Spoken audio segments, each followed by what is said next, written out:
These results were prepared by DNA Diagnostics, and they read as follows.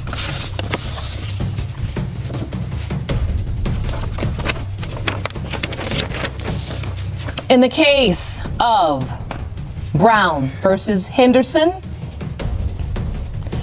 pertaining to 32-year-old Raydell Brown.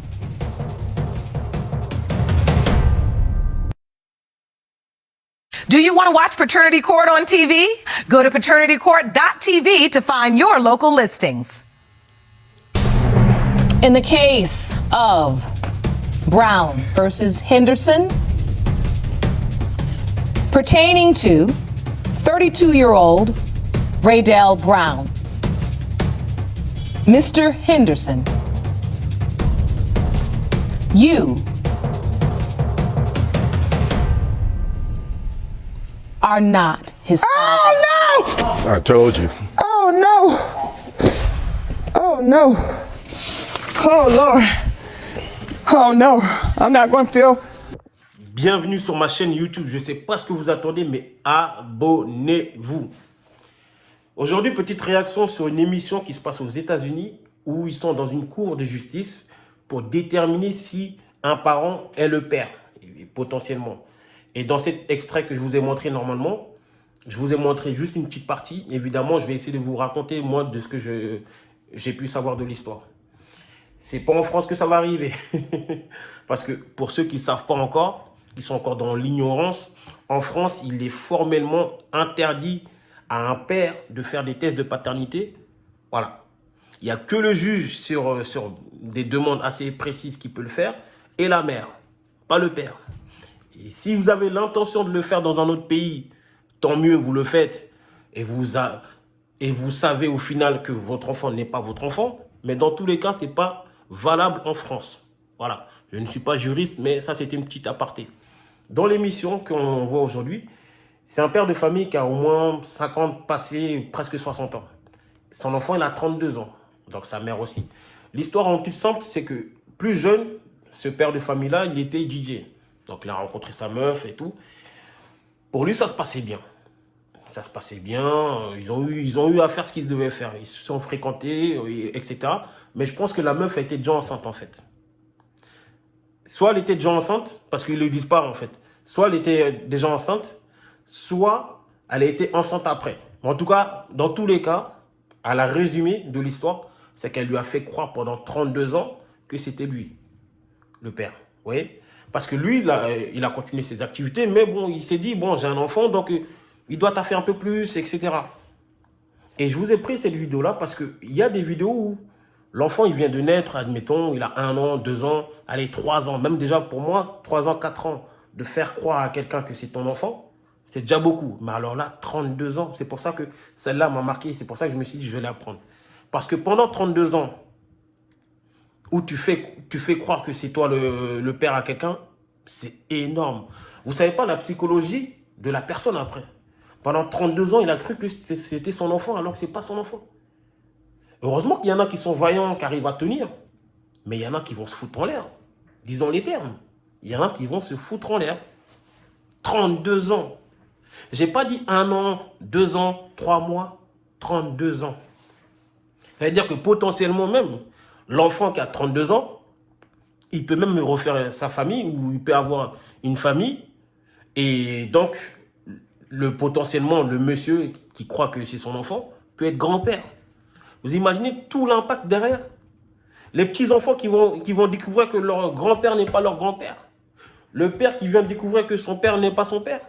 Ah, ça fait beaucoup. Franchement, 32 ans.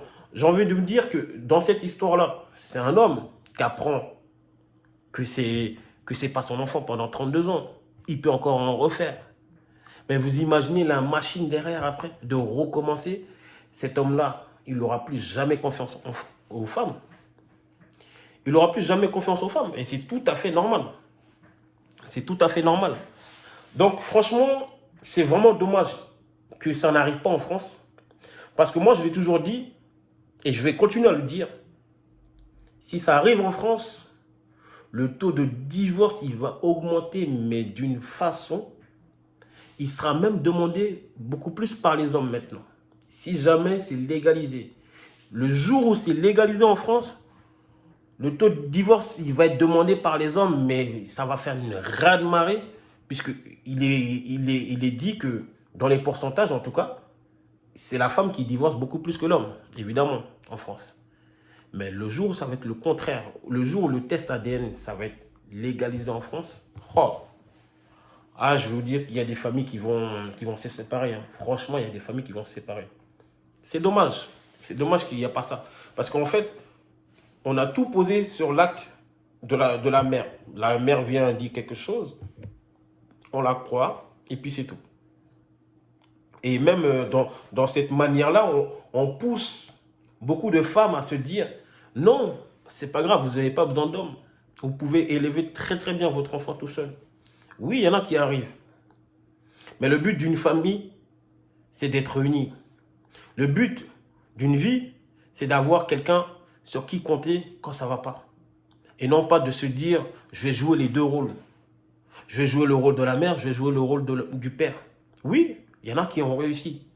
Mais je vous jure qu'il y en a, elles pleurent tous les jours dans leur chambre à se dire, putain, excusez-moi du mot, hein, si j'étais pas seul, ça aurait été mieux. Alors oui, comme je l'ai dit encore, il y en a qui arrivent. Mais combien d'enfants grandissent avec ce manque dans la tête, avec ce vide, de ne pas avoir reconnu leur père. Alors, sauf cas exceptionnel où la personne est décédée, ou elle a changé de pays radicalement, mais il reste des gens, des personnes qui sont interdites de voir leurs enfants alors qu'ils habitent à 200 mètres, 300 mètres, 2 km, 10 km.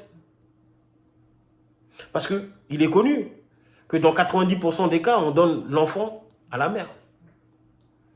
Mais beaucoup de mères, excusez-moi, ne sont pas viables à être mères. Voilà. En tout cas, c'était une petite réaction sur cette émission-là. Je vais essayer d'en faire souvent.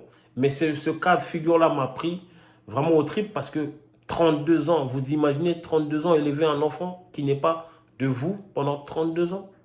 Il y en a qui se foutent en l'air. Voilà. C'était une petite vidéo. Likez, partagez et abonnez-vous. Je ne vais pas arrêter de vous le dire. M'énervez pas. Allez, à bientôt. À plus tard.